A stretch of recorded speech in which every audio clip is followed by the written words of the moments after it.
Tokyo, 1970. A robotics professor named Masahiro Mori is staring at a graph he just drew, and something about it is bothering him. He spent years building human-like machines, prosthetic hands, early robots, anything designed to mimic a person.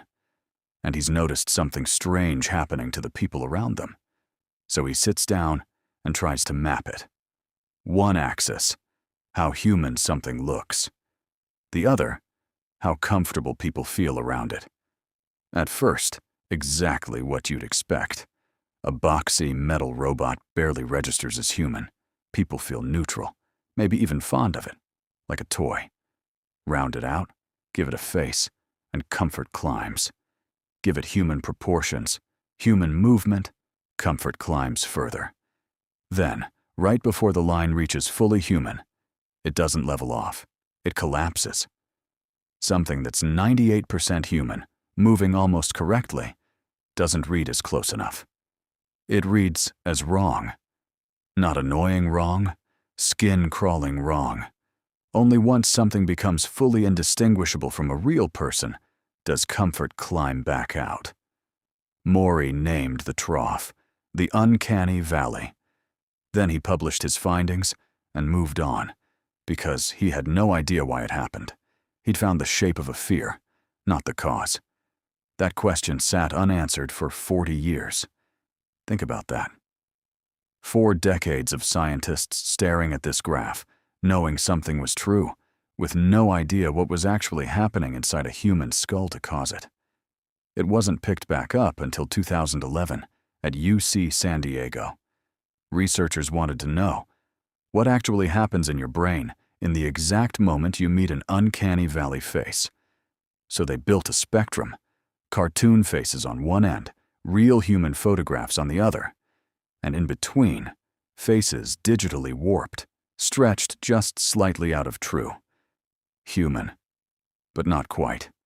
They wired up their subjects and measured one thing.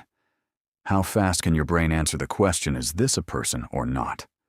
For obviously cartoon faces, instant. For obviously human faces, instant. Your brain makes that call in under 400 milliseconds, quicker than you can blink.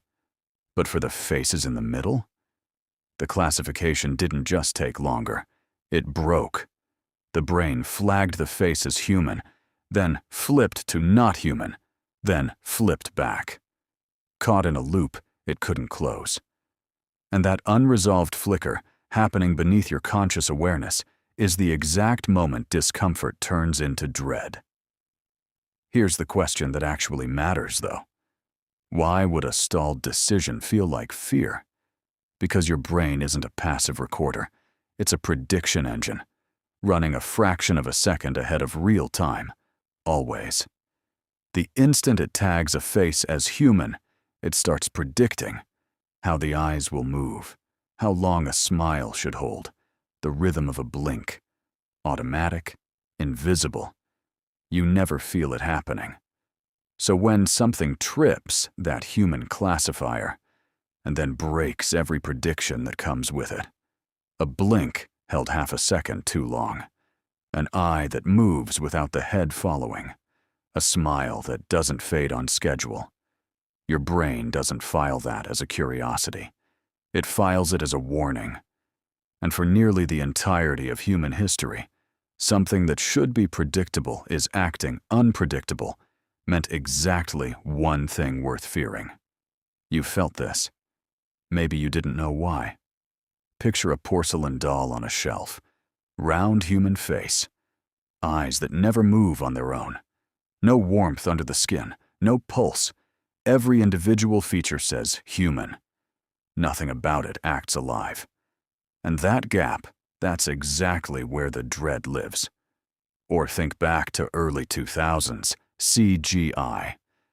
Technology had finally learned to sculpt a convincing human face, but not the thousands of tiny, involuntary muscle twitches happening under real skin, every second, without you ever noticing them consciously. Audiences couldn't name what was wrong. They just felt yanked out of the story. Every time.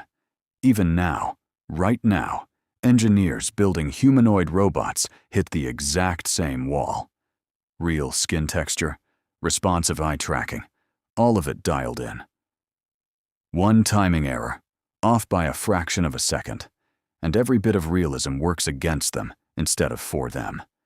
The more human something looks, the less room it's allowed for error, and the harder it falls when it makes one.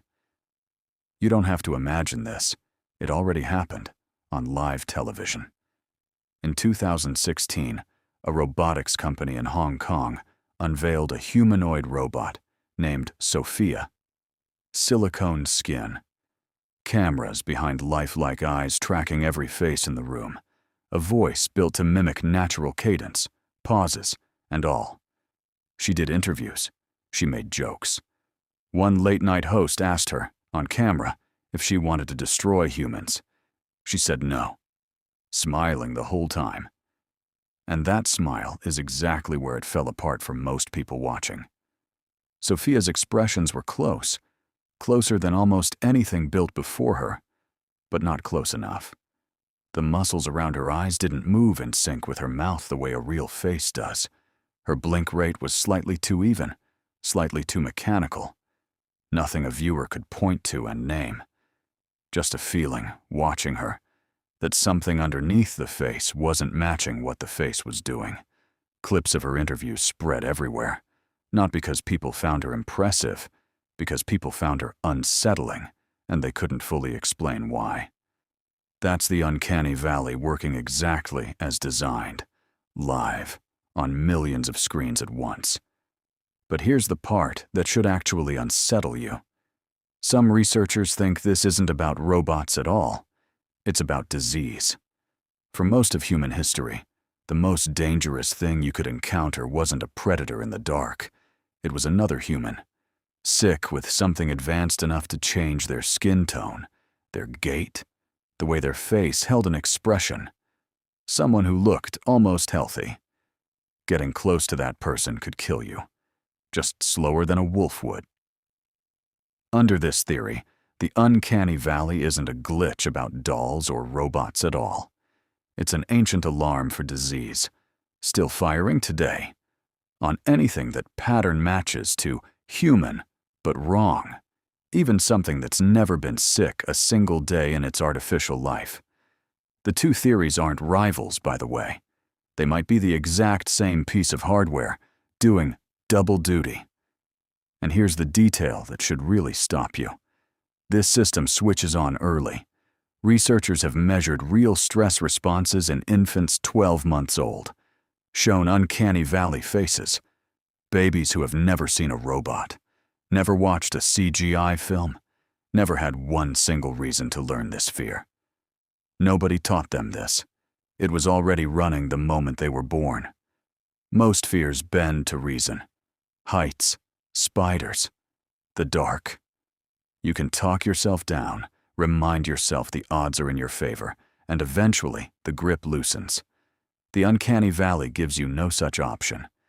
You can know, with total, complete certainty, that the thing in front of you is a doll, a screen, a machine built in a lab 3 blocks from where you're standing. It changes nothing. The system deciding how you feel runs 200 milliseconds ahead of the part of you capable of arguing back.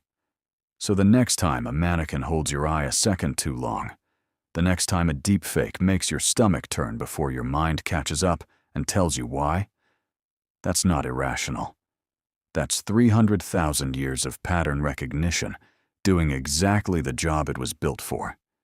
Catching something your conscious mind hasn't caught up to. Yet. And that's the wildest part of all this. The fear doesn't need a reason. It just needs a face that's almost right. If this kind of thing messes with your head as much as it messes with mine, subscribe. This channel exists for exactly this feeling.